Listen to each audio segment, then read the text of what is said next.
আনিচ্ছা বা তাসাঙ্কারা। আজকে অনেকে জানেন আমাদের বাংলাদেশে সর্বোচ্চ ধর্মীয় গুরু পরম পূজ্য জ্ঞানশ্রী ভান্তে মহোদয় আজকে মহাপ্রয়াণ হয়েছেন। তো আজকে ওনার উদ্দেশ্যে করে আজকে ফ্রান্স মৈত্রীবন বৌদ্ধ ধ্যান কেন্দ্রে সমবেত প্রার্থনা করা হবে, যাতে আমাদের মধ্যে ভান্তের যে অবদান রয়েছে সেটা আমরা কোনোদিন পূরণ করতে পারবো না। তারপরেও আমরা ভান্তের প্রতি ভান্তের মঙ্গল কামনা করে ভান্তের পরম শান্তি, পরম সুখময় নির্বাণ শান্তি লাভ প্রত্যাশা করে আমরা সকলে এখানে সমবেত হয়ে আজ সন্ধ্যা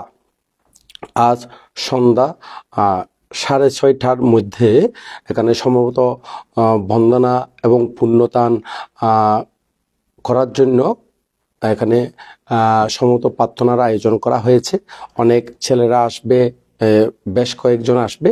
আপনারা যারা আজকে লাইভে আছেন ওরাও যদি দেখে থাকেন এখানে আসার জন্য আহ্বান জানানো হচ্ছে। আজকে আমাদের যে বাংলাদেশে ত্রয়োদশ সংরাজ ভান্তে মহোদয় মহাপ্রয়াণ হয়েছেন, ওনার অনেক অবদান, উনি অনেক গুণে গুণান্বিত এবং শিলময় জীবনযাপনে গুণান্বিত এবং আরও একটা বিশেষ গুণে গুণান্বিত আমাদের পরম পূজ্য বনভান্তের সীমাগুরু হিসাবেও আমাদের জ্ঞানশ্রী ভান্তে ছিলেন। শুধু সীমাগুরু হিসেবে ছিলেন না, আমাদের সেই বনভান্তেকে ভিক্ষু করিয়ে দেওয়ার জন্য বিশেষ অবদান ছিল আমাদের পরম শ্রদ্ধেয় পরম পূজ্য পরম পূজনীয় জ্ঞানশ্রী ভান্তে মহোদয়। এবং আমাদের সেই জ্ঞানশ্রী ভান্তে মহোদয়ের বাংলাদেশে অনেক সন্তান, অনেক পরিবার সেই জ্ঞানশ্রী ভান্তের মহোদয়ের অবদানে বিভিন্ন দেশে পাড়ি জমিয়েছেন এবং বিভিন্ন প্রকারের উপকৃত হয়েছেন। আমরা সকলেই ভান্তের অবদান স্বীকার করে ভান্তের প্রতি গভীর শ্রদ্ধা চিত্তে সকলে পুণ্যদান মানুষে আজকে ফ্রান্স মৈত্রীবন বৌদ্ধ ধ্যান কেন্দ্রে সমবেত প্রার্থনা পুণ্যদান করার জন্য এবং কিছুক্ষণের জন্য ধ্যান অনুশীলন করানো হবে।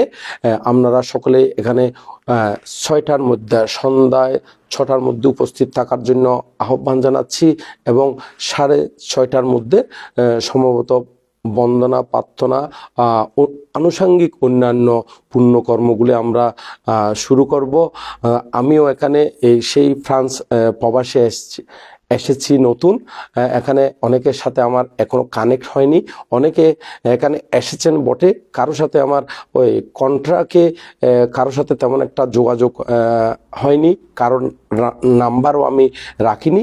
তবে কারো যদি আসার ইচ্ছা হয় এখানে সন্ধ্যা 6টা হতে 6:30টার মধ্যে ফ্রান্স মৈত্রীবন বৌদ্ধ ধ্যান কেন্দ্রে উপস্থিত থাকার জন্য আহ্বান জানাচ্ছি। কারণ আমাদের পরম পূজ্য ত্রয়োদশ সংরাজ ভান্তে অনেক অবদান বাংলাদেশের মধ্যে এরকম গুণী জ্ঞানী আমরা হারিয়ে ফেলার কারণে আসলে অনেক মনের মধ্যে অনেক কষ্ট। আমাদের সেই ভান্তের প্রতি পুণ্যদান করার জন্য পুণ্যদান মানুষ সবাই উপস্থিত থাকবেন, এটা আহ্বান করে সকলের প্রতি পুণ্য দান করে সকলেই সুখী হোক, সকলের নির্বাণ শান্তি কামনা করে আমি আমার সেই আহ্বানের জন্য যেই এখানে লাইভ ওপেন করেছি এখানে সমাপ্ত করলাম। জগতের সকল প্রাণী সুখী হোক, বুদ্ধ শাসন উজ্জ্বল হোক, আমাদের জ্ঞানশ্রী ভান্তে মহোদয় উদ্যোগতি এবং নির্বাণ শান্তি লাভ হোক, এই উদ্দেশ্যে পুণ্যদান মানুষে পুণ্যদান করে আমি আমার আহ্বান এখানে সমাপ্ত করলাম।